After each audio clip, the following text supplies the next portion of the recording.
Audrey Roquet, bonjour. Bonjour. Vous êtes de la direction du patrimoine et des musées du Conseil général. Vous lancez le 1er avril une exposition, pouvez-vous nous en dire plus ? Donc il s'agit de l'exposition Souvenirs d'enfance, puisque cette année nous célébrons le bicentenaire de la naissance de Jean-François Millet. Donc cette exposition Souvenirs d'enfance, c'est une présentation de 9 œuvres originales qui tournent autour de la thématique de la mère et de l'enfant, en particulier des soins que la maman peut apporter à son enfant dans son éducation ou les soins quotidiens. Comme la toilette, la préparation des repas. Nous avons 3 œuvres qui sont prêtées par le musée d'art Thomas-Henry de Cherbourg et 7 œuvres originales qui appartiennent au département de la Manche, dont 4 qui sont mises en rapport avec des reproductions grandeur nature d'œuvres abouties, de tableaux ou bien de dessins en pastel par exemple, et qui permettent de comprendre en fait que Millet travaillait beaucoup en préparant ses œuvres, en faisant des petits croquis sur un petit peu tout ce qu'il trouvait, des enveloppes, des petits carnets, des petites feuilles. Et ensuite, il travaillait ses œuvres en atelier. Comment s'est préparée cette exposition ?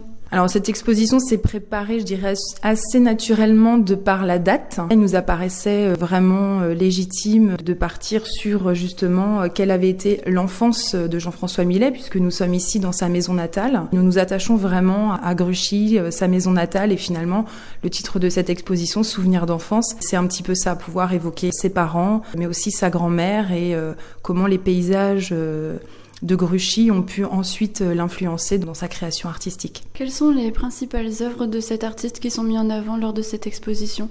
Alors les œuvres principales sont notamment un croquis préparatoire en fait pour une leçon de lecture où nous reconnaissons vraiment bien la posture de la maman qui est assise, un livre sur les genoux, et la petite fille qui est à côté vraiment appliquée et qui écoute attentivement la leçon. Donc cette œuvre, elle est mise en parallèle avec une autre œuvre qui est vraiment dans le même esprit, de par notamment la posture des personnages. Il s'agit de la leçon de tricot, pour lequel nous avons également 2 croquis qui sont mis en rapport, notamment des mains tricotant, mais aussi un bras de femme avec sa chemise aux manches un petit peu bouffantes. Enfin voilà, c'est assez flagrant de voir justement ces croquis qui sont complètement dans l'esprit des œuvres abouties.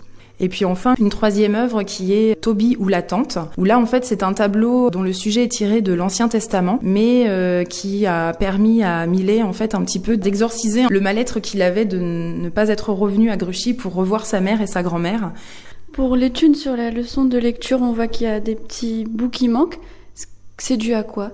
Alors cette œuvre a été achetée en 1996 avec un autre lot de dessins et il était déjà dans cet état-là, c'est-à-dire avec des lacunes.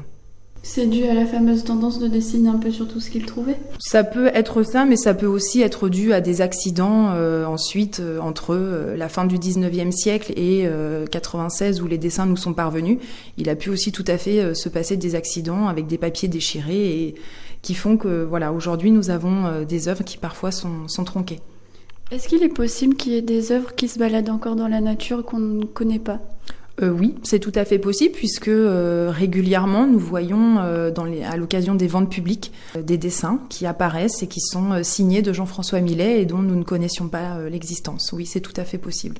Pour revenir sur Souvenirs d'enfance, est-ce qu'il va y avoir des animations autour de cette exposition ? Nous invitons aussi les visiteurs à découvrir les silhouettes qui vont être proposées à l'extérieur de la maison et qui sont des réinterprétations aussi d'œuvres assez connues et plutôt phares sur ce thème justement de la mère et de l'enfant. Y a-t-il des informations pratiques à donner aux futurs visiteurs ? Notamment les horaires d'ouverture. Donc le site va être ouvert à partir du 1er avril, tous les jours sauf le lundi de 14h à 18h et il sera ouvert tous les jours de 11h à 18h en juillet et en août. Merci.